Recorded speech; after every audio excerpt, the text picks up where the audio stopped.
I am very, very excited to introduce our next speaker. So yesterday I told you that we go to CES, we go to South by Southwest, and that's where I found my Cirque du Soleil new best friends.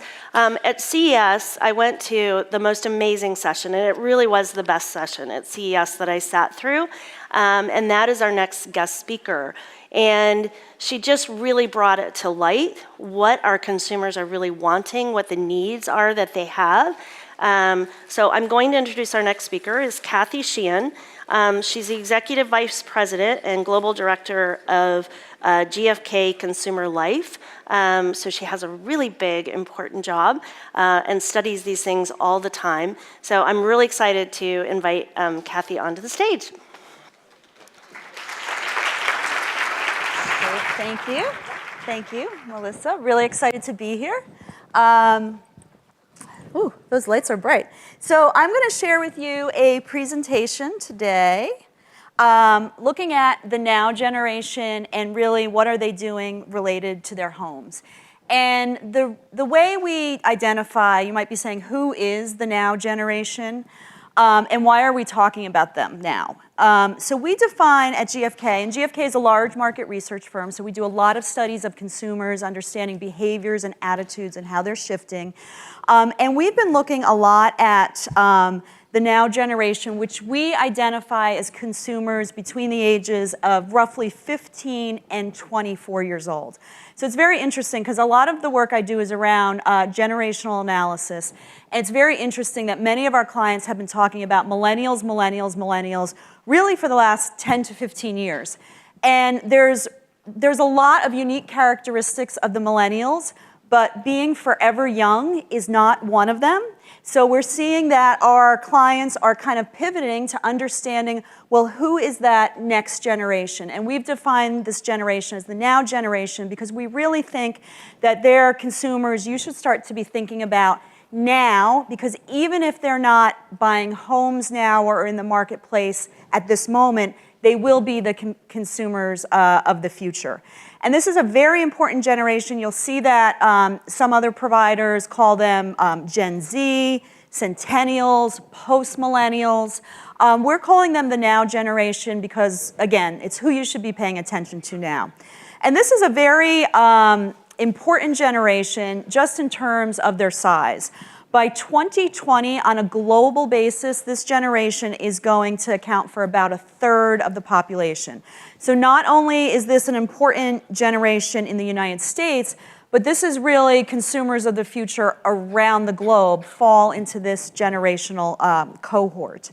In the United States, this is really kind of the future forward generation to pay attention to.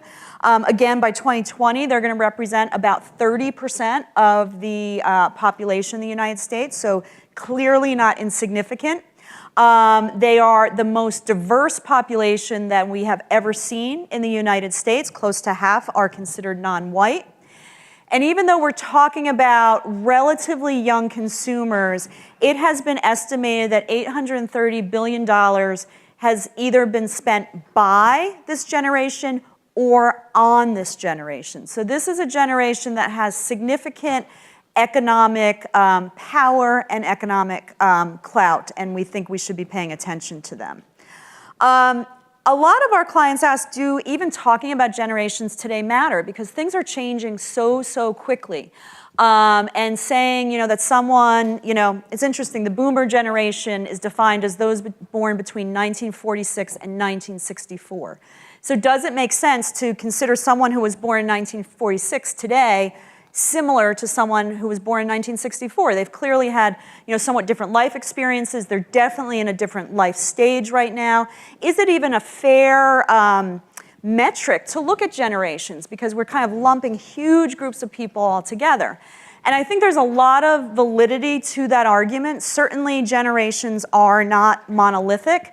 But I also think for us in the marketing community, generations can be a very, very helpful shorthand because it is those kind of common experiences that help us kind of understand how a group of people might be behaving and thinking in a similar way. And we see that this is very true when we reflect back on kind of the generations and what was happening in pop culture, that many of the, the iconic images, the iconic brands really reflect the generation that was the majority generation at the time. So if you think about McDonald's and fast food restaurants, that was something that really came about. I mean, certainly it existed before the boomer generation was, adults and purchasing, purchasing fast food, but it really kind of vaulted forward and grew tremendously as you had baby boomers focusing on things like convenience, and you had more people in the workforce, and there was more drive to, feed your family quickly. We saw that whole category really exploded because of the lifestyle and the values of the baby boom generation. So that wouldn't have happened without that generational cohort. And then we have some of the other kind of, markers or, cultural markers on the slide for each of the generations. And certainly digital and technology is one that is very important when we're talking about the now generation today. As I said, we get a lot of questions from our clients, and I work with clients across all industries, from the home category to beauty to automotive.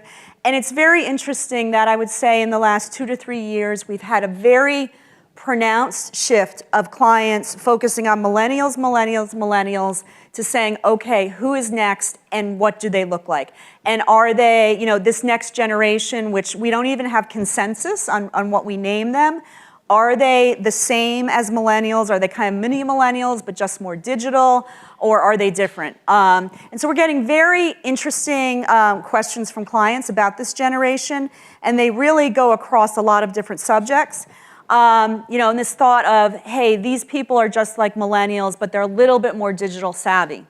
I would argue that is, yes, they're more digitally savvy, but calling them mini millennials or thinking of them as similar to that cohort is really a mistake, because we see a lot of material differences between the now generation and millennials, which I'm going to share with you in a few moments. So definitely do not think that they're just more tech savvy than millennials. We're also getting some very provocative questions. Theoretically, this could be a generation that never goes into a retail store. So how do you message, communicate, how do you reach this consumer? Potentially can be very, very different in the future than the model we're working with today. We're also seeing that fragmentation in terms of media fragmentation. This is only going to continue to proliferate, and we're really seeing this with the next generation.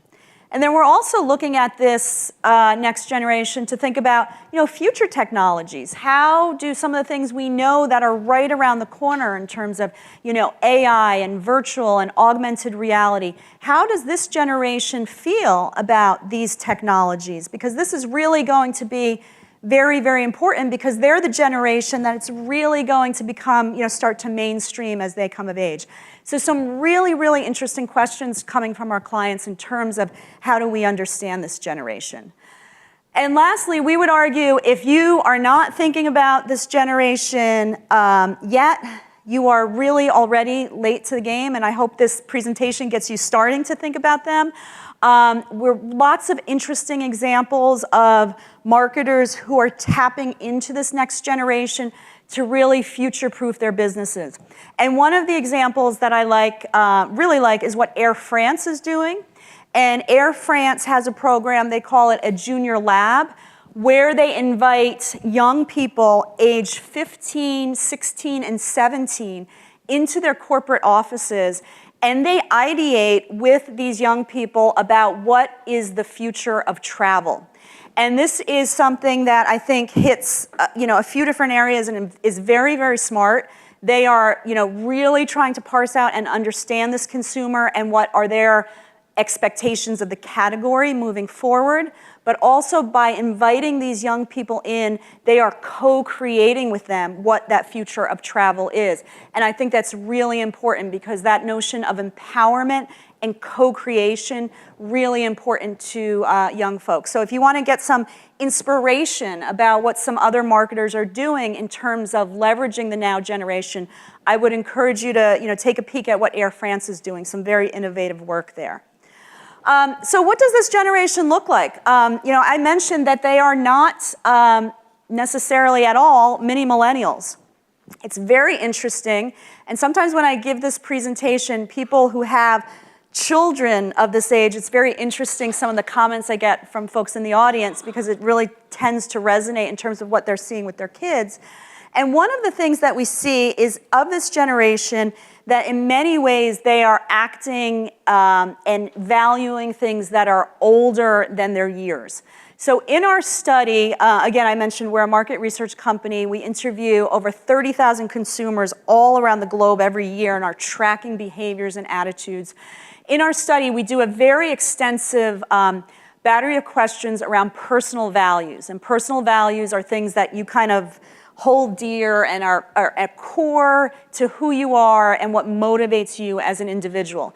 And the neat thing about personal values is, generally speaking, your value set that you have as a young person is pretty much the same value set that you will have as an older person. So we see values kind of are a point of continuity when looking at consumers over different life stage events. So if you're someone who, is hedonistic in their early 20s, chances are when you're 40 years old or when you're 60 years old, you're still going to have that hedonism kind of as part of your core DNA.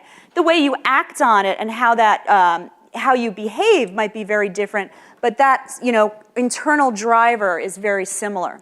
So when we look at the now generation and we look at some of their core values and we compare this generation not only to where they are today, but compare them to where millennials were, a decade ago when they were roughly the same age, or compare them to Gen Z and boomers where they were, when they were roughly the same age. Our data goes back to the 1970s, so we have a very rich historical perspective.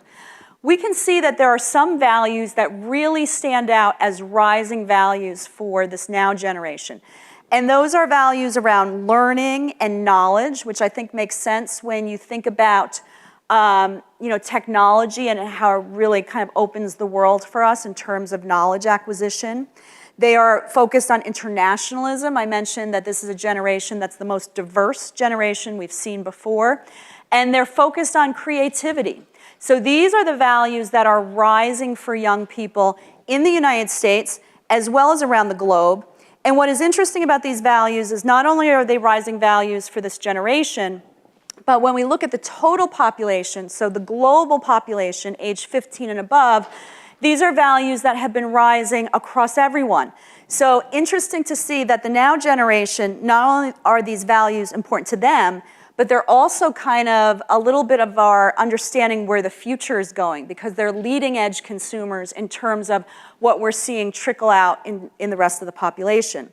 So these are some of the values that are rising. You might ask, well, what are some of the values that are on the decline with this generation?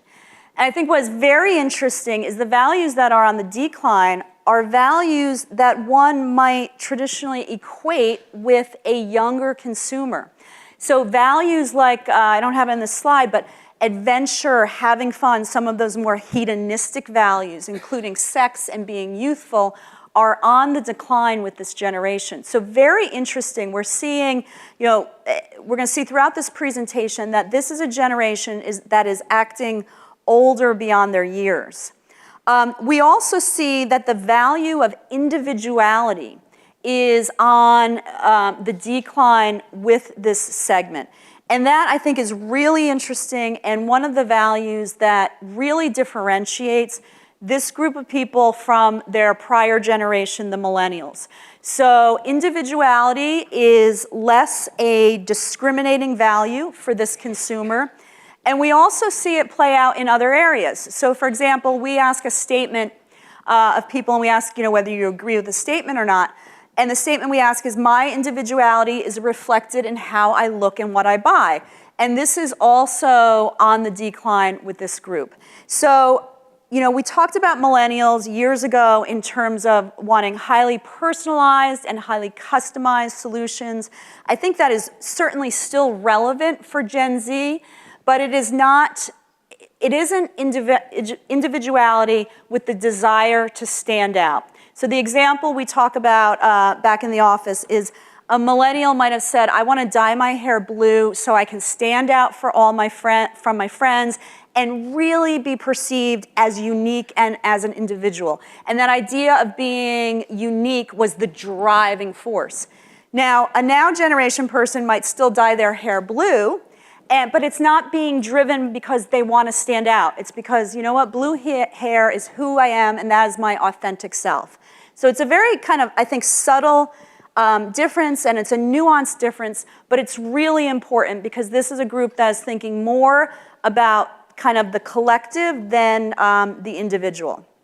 And we see this again in another rising value. So the rising value of social tolerance is very important to the now generation. So really taking a different approach, moving from, you know, me, the individual, to more of a we as a collective. So we're seeing that difference among this segment. And we're seeing lots of examples of this, and I would say we're kind of at the beginning of this, and this is a trend we're gonna continue to see momentum on in terms of how marketers are targeting and speaking to this generation. Procter & Gamble last year or a year and a half ago, they had their first male spokesmodel for CoverGirl, so really speaking to kind of a gender neutrality in terms of their messaging, very interesting. And when we look at some of the activities that are happening in the children's market, I think that can give us a little bit of a lean forward to where we're going. Very interesting that all the major toy manufacturers, from Lego to Mattel, Hasbro, a few years ago, they started looking at their selection of toys and made them a little bit more gender neutral, not necessarily boys and girls. And I think what is really interesting about this is those companies are now in their financial reporting, no longer reporting their lines of business by girls versus boy toys. They are bringing those together. And I think that really speaks to how fundamental this change is in terms of more gender fluidity, more gender neutrality, which is really starting with this now generation, and I think is going to continue to accelerate. So how do these young people see themselves? They have a very strong sense of self, and they also have a strong sense of social sensitivity. So I mentioned that value of social tolerance is really important. So it's very interesting because we see things that, on one hand, you might think are kind of opposing forces. This, notion of I have my own way of doing things is really important to these young people. So that speaks to individuality and uniqueness. But there's also this, kind of collaborative approach that I'm a good listener, that I'm respected by my peer set is really important to young people, and that I'm willing to share and help others. So there is this kind of duality of the individual as well as the group, and they're coming together with this generation. And we're seeing another example here from Nikon of how, these themes and these values can be used to pivot messaging so that it resonates more with consumers and with this cohort. And we think this is their I Am campaign is a very interesting one because what they've done, if you think about them, they're a camera manufacturer, and what they've done through this campaign is really not focus on the technology and functional benefits of the product, but are really focusing on their product as something that empowers creativity and creation. If you remember, the value I mentioned that's on the rise with this group is creativity. So how do you, take a functional benefit and speak to the idea that images are so important and that people are telling their lives through visual imagery. And we as a camera company can empower you to do it. So again, kind of a subtle pivot in terms of how the messaging and how we're reaching these consumers. And we think this is a great example in this space. So I mentioned that this is a generation in terms of their values. Their values seem a little bit older than a young person. We also see that this is an extremely stressed generation. Over 8 out of 10 people say they have a major stressor in their life. About half say they don't have enough free time. The stress is, interestingly enough, we ask, what causes you your stress? Money generally is the #1 stressor of all adults in the United States. But the #1 stressor, to say that money is still a stressor for young people, but self-pressure is the #1 stressor. So that is the pressure that you are putting on yourself, whether that's to, get good grades at school or, whatever. There's a strong sense of stress, and that stress is being self-imposed with this generation. It's very interesting because, as I said again, sometimes if anyone here has children of this age cohort, I tend to get a lot of head nods when people think about what's happening in their own family. And certainly, I think one of the things that is contributing to stress is the speed of change, the technology being always on. This is a generation that for sure the smartphone is really everything everywhere, so highly, highly digital. And they are really very much empowered to use digital platforms for a variety of things. And this is something that, as we think about marketing to this generation in the future, I think it's really important to, keep this in mind, that here we have comparisons between the now gen versus all adults in the United States only. And what you see is they're leading on using mobile couponing, online coupons. They're also leading on kind of a value play. I'm going to talk about this in a moment. But they're more likely to buy a used item than a new item. They're also more likely to migrate to a less expensive or no-name brand. So this is a really kind of pragmatic digital consumer emerging out there. And this is, I think, one of the key distinctions we're seeing between the now generation and millennials is in this pragmatism when they're going to the market. So, 15 years ago, when we asked this question of millennials, and we said, what do you like to buy? We saw that millennials were really interested in prestige brand name. They were very interested in brands and prestige. It doesn't mean that millennials were buying prestige or had the income ability to get into the luxury market, but it was certainly something that they aspired to. And they thought, when I move out of my parents' home and have my own job, I would like to buy prestige products. I would like to buy, brands that have cachet. So they were very, very brand driven, and that was important to them in terms of an attitude. What we're seeing today, so we looked at millennials when they were roughly the same age as the now generation today, and that's what we saw. They were brand driven, they were highly aspirational in the marketplace. One of the things we see today is that there is a significant decline in now generation people saying they like to buy prestigious brand names. And when we ask them about what's important about a brand, it is that it provides good value for the money.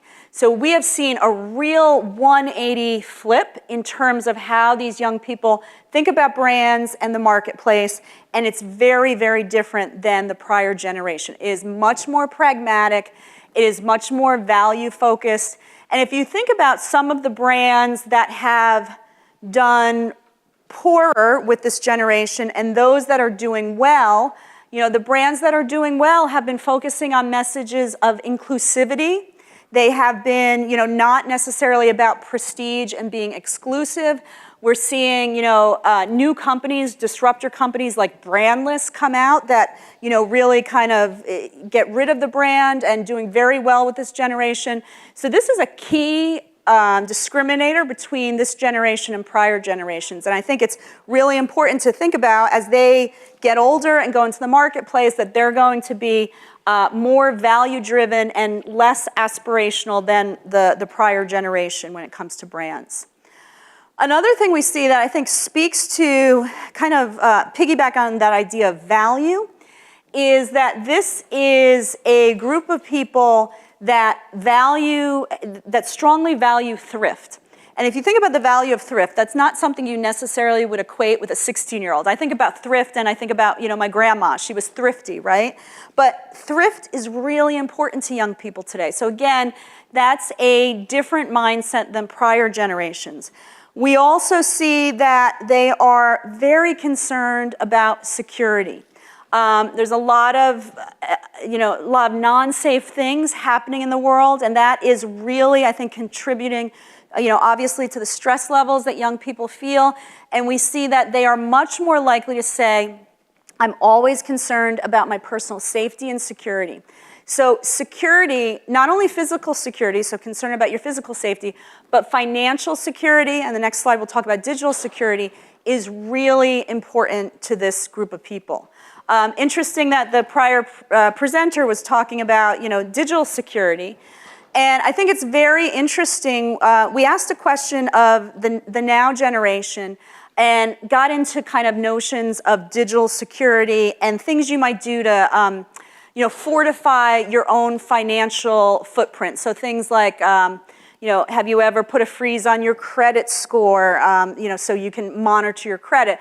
Clearly, they're a lot less likely to do that because many of these people don't have credit scores established, right? So they're on the traditional metrics of financial security, they're considerably lower because they're young people.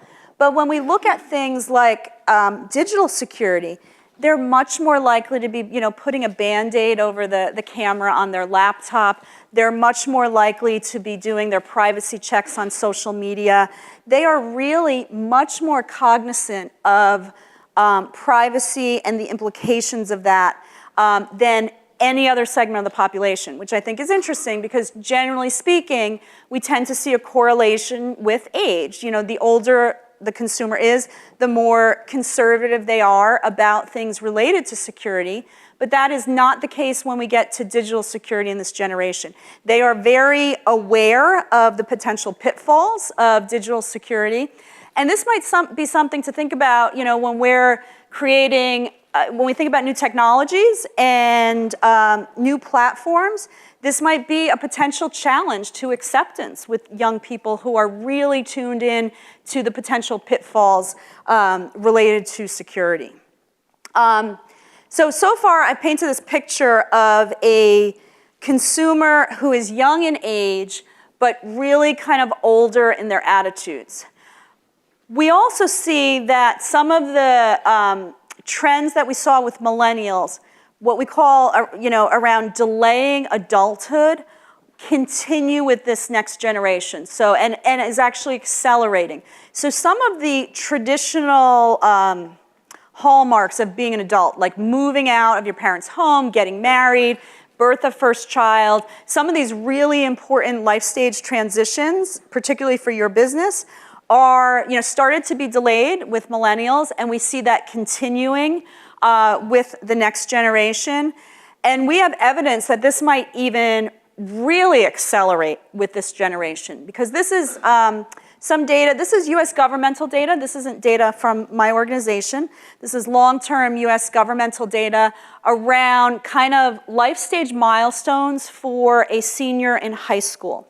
So whether you've gotten your driver's license, gone out on a date, tried alcohol, or worked in a part-time job, what you see is a really long-term, over the last 40 years, decline in all of these benchmarks of what it means to be a high school senior. And the most dramatic decline has really been in the last 10 to 12 years. And a lot of people talk about this as the correlation of the smartphone becoming mainstream, is when you start to see some of those really precipitous declines. So this gives us evidence that some of the delay of adulthood that we saw with millennials may just continue and accelerate with this next generation as well. So this is certainly something that I think everyone in this room is paying attention to, because it's important to understand, are people going to enter into home buying? And we do see that there has been some good news year over year. I don't think I have, 2011 to 2017. We do see among younger consumers, there is a higher intent to purchase in the next 2 to 3 years. And the idea of saving enough money as to have a home as a major financial goal is still important to these individuals, but we do continue to see that kind of delaying of getting into the marketplace. And thinking about, the ownership versus renting equation, this is a group that is, increasingly comfortable with temporary ownership and renting, but we do see evidence that this continues to be a goal that people would like to get into the housing market. There's certainly, getting back to the now generation, there's certainly more than digital. 68% say that they describe themselves as tech smart or savvy. But this also represents a really big shift from millennials. Millennials were defining themselves as being tech savvy, and that was, again, how you kind of stood out from the crowd. That was cachet, that I am tech forward and I'm into technology. For this generation, it is what it is, right? It's not a discriminating factor. It is not, yes, they're tech savvy, but it's not the thing that describes you as an individual. It's really kind of this baseline and a very level playing field in terms of an attitude among this generation. So they're digital, but it is not something that just describes them. We also see that, I've talked about, some economic constraints with this generation. So we wanted to look at what were some of the opportunities with this generation. Where were they willing to spend? And one of the things that, again, kind of stands out with this generation is the drive for convenience. So about 4 out of 10 now gens say that they will pay more for a product that makes their life easier. So thinking about simplicity and convenience, this is a real opportunity when meeting the needs of this group. So they're less aspirational when it comes to brands, but they're more pragmatic when it comes to convenience and functionality. And we're seeing in the home category a lot of movement to convenience with smart home and smart home, people adopting smart home. So in the United States right now, we have about 1/3 of all Americans who report they spoke to some type of virtual assistant in the past month. And certainly this skews younger consumers, it skews more urban consumers. Whoops, sorry, did that too fast. And that smart home technologies are definitely hitting a tipping point in most American households. So about half say they have at least one smart home product in their house. So there is kind of this mainstreaming of smart home technologies.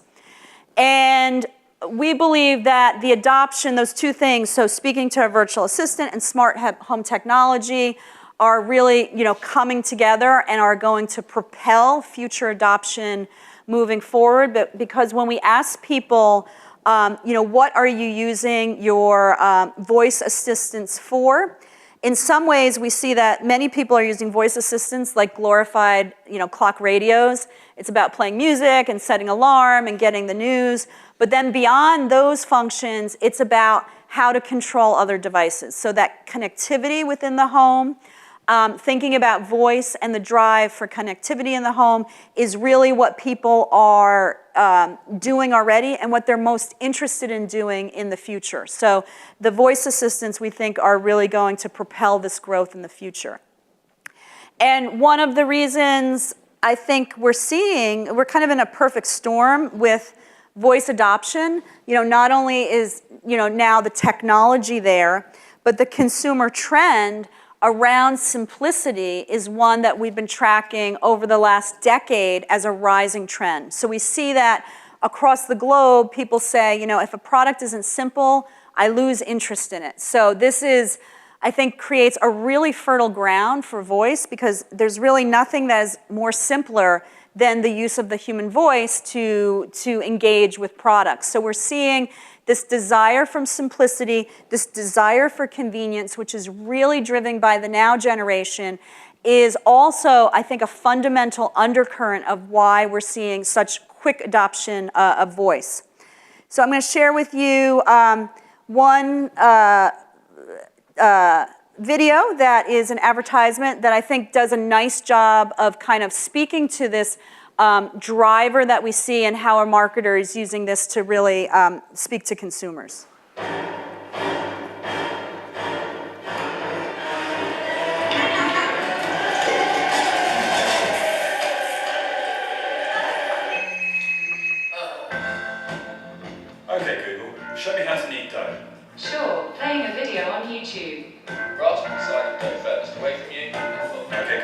Next step. Leave the dough to rise for 30 minutes. Help at a glance with Google Home Hub. So not only does that, very short spot, but really I think talks about the functionality, but the way they're messaging that is really around the simplicity, the convenience, the ease of use. And I think, as we see this space really explode in the coming years, that type of messaging, we're going to continue to see more and more of that. So this is looking at where we anticipate growth in terms of smart home adoption.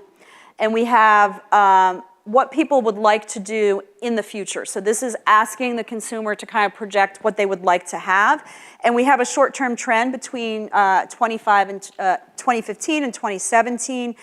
And where we see, again, the biggest opportunity is in those who say that they want their appliances to communicate with each other. So the connected home, very, very important. But other areas that I want to speak to that I think are really important when we're looking at the now generation, even though many of them are still living at home with parents, is in the interest in remote home monitoring and optimizing energy usage, because those two speak to two key drivers with the now gen. They speak to value and pragmatism in terms of monitoring energy usage, and they also speak to security, which is a big driver in this segment. So fastest growth is in that communication between appliances, and that idea of monitoring remotely is something that has a lot of interest. And I think, again, this is an opportunity area because not only do we have the technology that is enabling the consumer to do these things, remember we have the underlying consumer trend of desire for security underneath that. So we can have the technology there, but if it doesn't meet a real need that the consumer has, we're not going to see rapid adoption. It has to rest upon a need and a desire that the consumer has. And I think this is a very interesting space because that desire for security is on the rise, and it will continue to be on the rise as we look at the now generation becoming the consumers of tomorrow. So a lot of interest in home monitoring around the idea of safety and the idea of security. And thinking a little bit more about, what could this look like in the future? So security monitoring is security monitoring. What we think is an opportunity area is being more proactive in security monitoring. So getting into detection before something bad happens.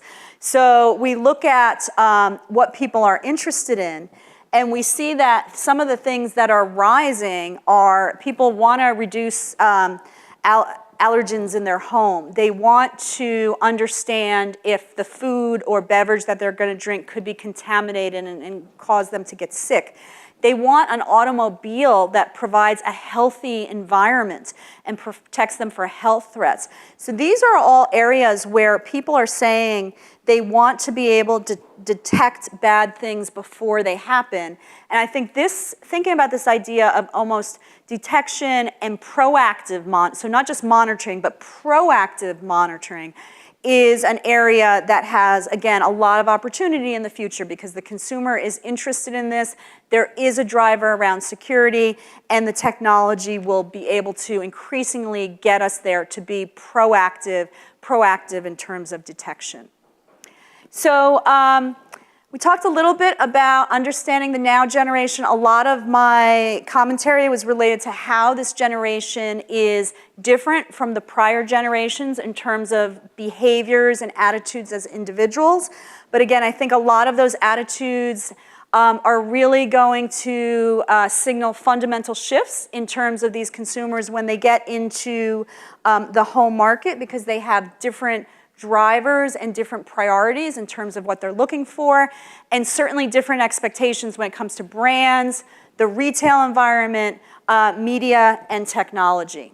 So to sum up, this is a generation that in some ways is acting older, even though they're younger. They are really looking at technology to be integrated. They're looking for different brand benefits. They are prioritizing security and privacy. And so that is why we're talking about the now generation now. So with that, I think we have a few minutes for questions. I'd be happy to take any questions or comments.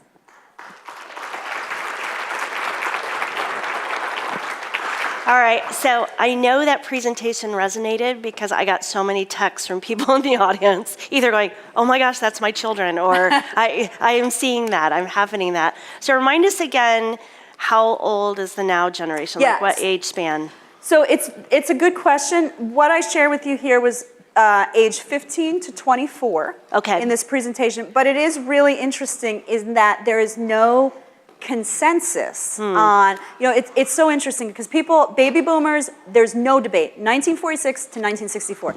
Gen X, there starts to be a little debate. It starts at 65, some people go to 76, 73. So, it's a little fuzzy. And then millennials gets even fuzzier. And then this next generation gets some people are saying, are these people, going down, is my 5-year-old a now gen? I would argue probably not, because things are changing so quickly that person's experience is going to be very different. But just to make things clean, to give you a presentation, we looked at 15 to 24. Okay, got it, all right. And I think many of us are still trying to figure out millennials, now that they're buying. So we just added to our to-do list. So, just be prepared for that. So I do want to open it up if anybody has some questions for Kathy. Or you're still stuck on millennials? Oh, is there? Oh, there we go. Oh, yes. Yes, just scream. I think that is a fantastic statement, and you're absolutely right. And that's why I said, we can have an offering or a technology, but if it doesn't rest upon a consumer trend, you're not going to see the uptick. And I think the whole sharing economy, yes, it was, the technology that allows, the algorithms to make an offering to a consumer in real time.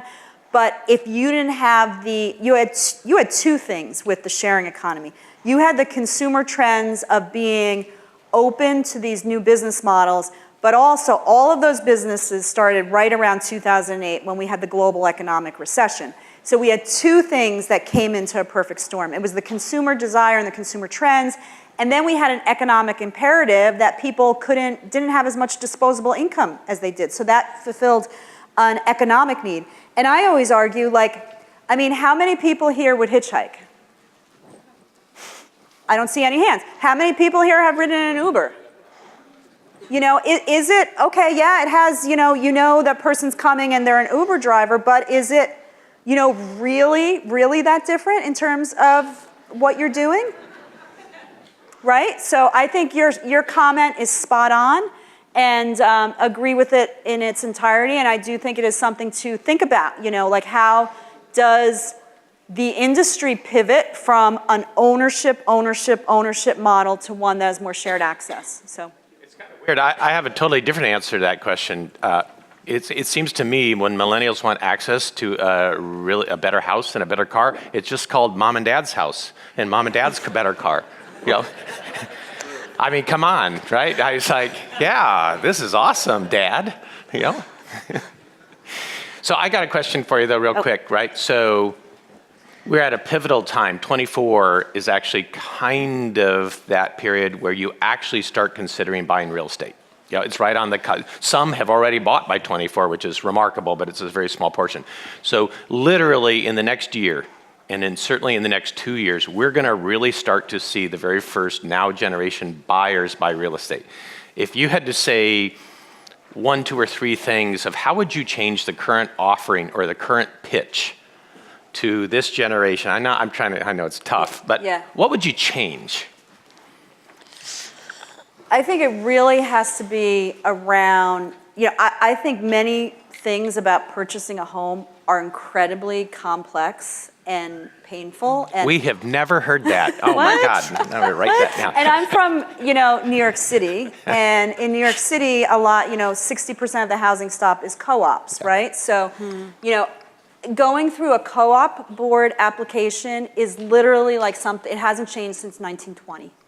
And, I think that is something that is going to really be rejected by younger consumers because it is not even, like, oh, this is like kind of last year. This is antiquated. So I think some of those barriers, which I'm sure you have heard before, but I think some of those barriers are going to become obstacles that will not be surmounted by this generation. Gotcha. So make it easy, Interesting. Yeah. super easy.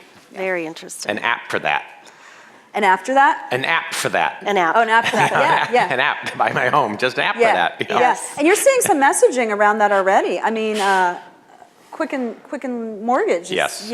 So it's already starting. Yeah. Yes. And I think we have time for one more, and I see you over there. Oh, the sample size on this, anything that was global data, and this was drawn from various data sources, but in some cases it's 30,000 adults, yeah. Great. All right, well, good. This was so amazing. Thank you, Kathy. Appreciate it. Thank you. All Thanks for having me. Okay.